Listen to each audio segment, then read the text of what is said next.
وَلَقَدْ يَسَّرْنَا الْقُرْآنَ لِلذِّكْرِ فَهَلْ مِن مُّدَّكِرٍ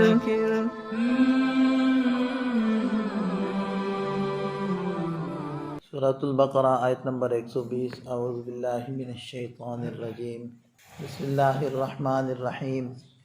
وَلَن تَرْضَىٰ عَنْكَ الْيَهُودُ وَلَا النَّصَارَىٰ حَتَّىٰ تَتَّبِعَ مِلَّتَهُمْ قُلْ إِنَّ هُدَى اللَّهِ هُوَ الْهُدَىٰ وَلَئِنِ اتَّبَعْتَ أَهْوَاءَهُمْ بَعْدَ الَّذِي جَاءَكَ مِنَ الْعِلْمِ مَا لَكَ مِنَ اللَّهِ مِن وَلِيٍّ وَلَا نَصِيرٍ۔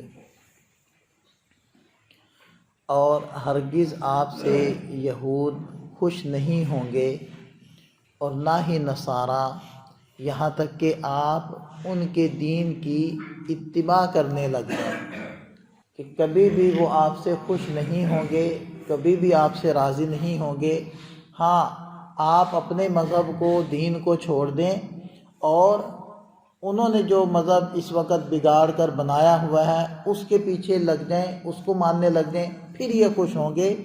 اس سے کم پر یہ لوگ راضی نہیں ہوں گے۔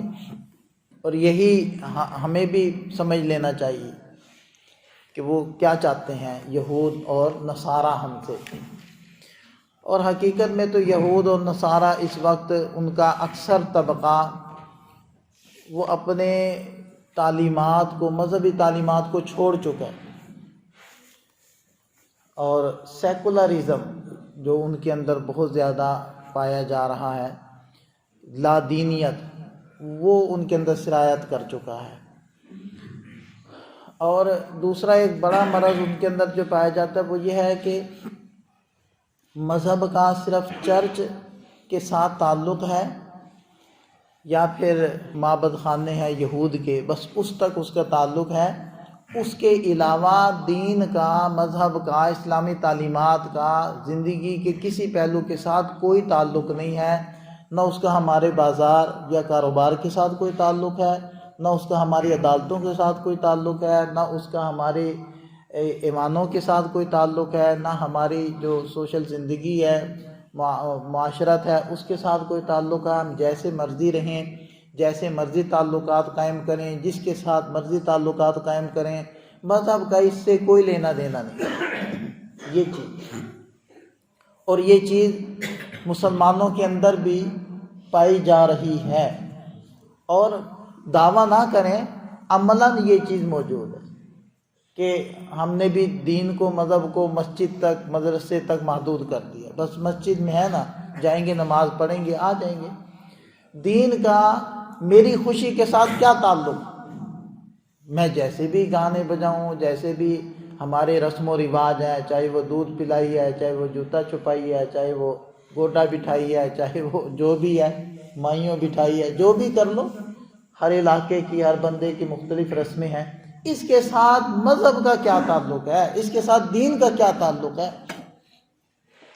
یہ سوچ ہے کہ نہیں ہے؟ اور عملی طور پر کیا ہمارے اندر یہ چیز نہیں ہے؟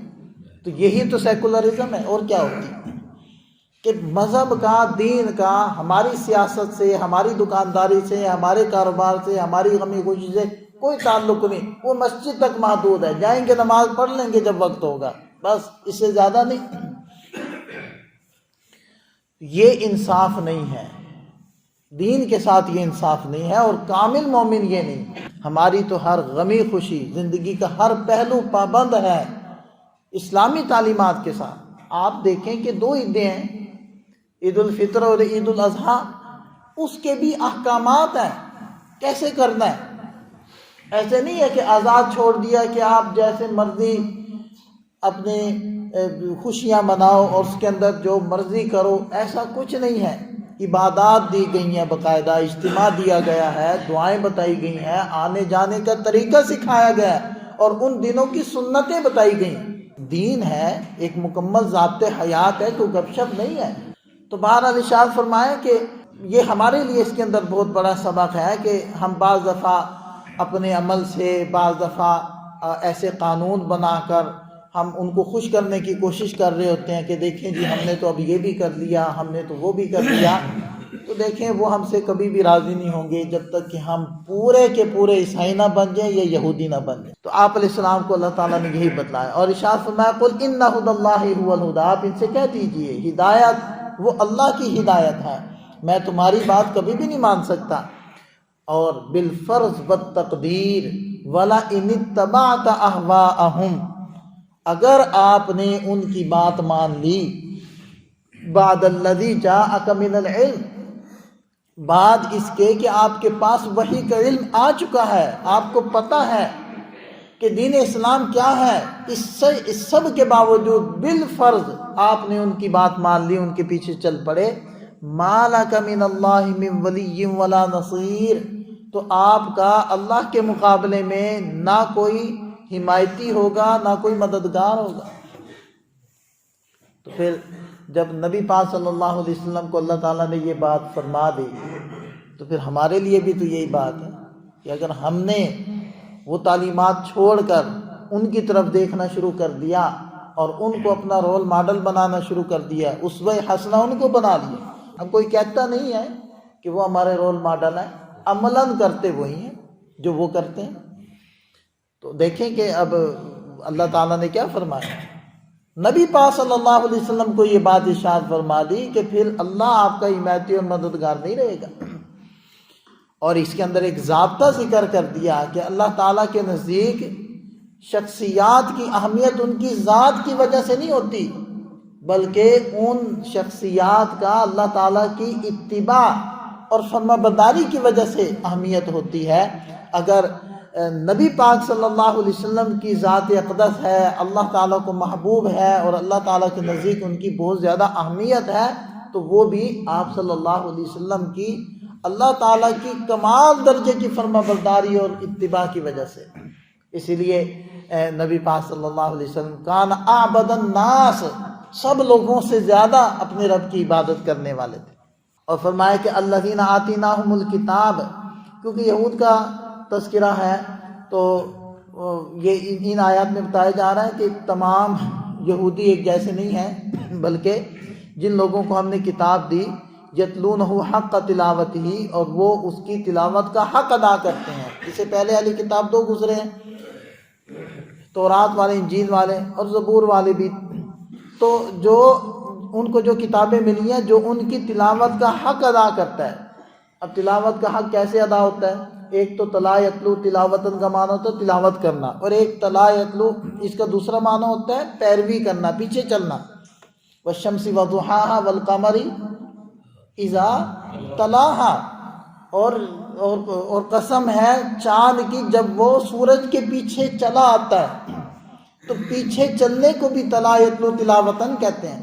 تو حق کا تلاوت ہی یہ ہے کہ ان کتابوں کی تعلیمات کو مکمل طور پر سمجھ کر ان کی پیروی کرتے ہیں، یہ ہے حق کا تلاوت، تلاوت کا حق ادا کرنا۔ تو جن لوگوں نے تلاوت کا حق ادا کیا ہے تورات کا، انجیل کا، اولئک یؤمنون بہ، وہی لوگ ہیں جو ان پر ایمان لاتے ہیں، جو ان کتابوں پر بھی ایمان وہی لاتے ہیں جو ان کی کامل طور پر اتباع کرتے ہیں۔ اب جب کامل اتباع کرتے ہیں تو اس کے اندر تو نبی پاک صلی اللہ علیہ وسلم کی بشارتیں موجود ہیں، قرآن کریم کے بارے میں تذکرہ موجود ہے، صحابہ کرام کے بارے میں تذکرہ موجود ہے۔ تو جو کامل اپنی اوپر نازل شدہ کتاب کی اتباع کرے گا تو وہ تو مسلمان ہو جائے گا، اس لیے بہت سارے یہود مسلمان ہوئے۔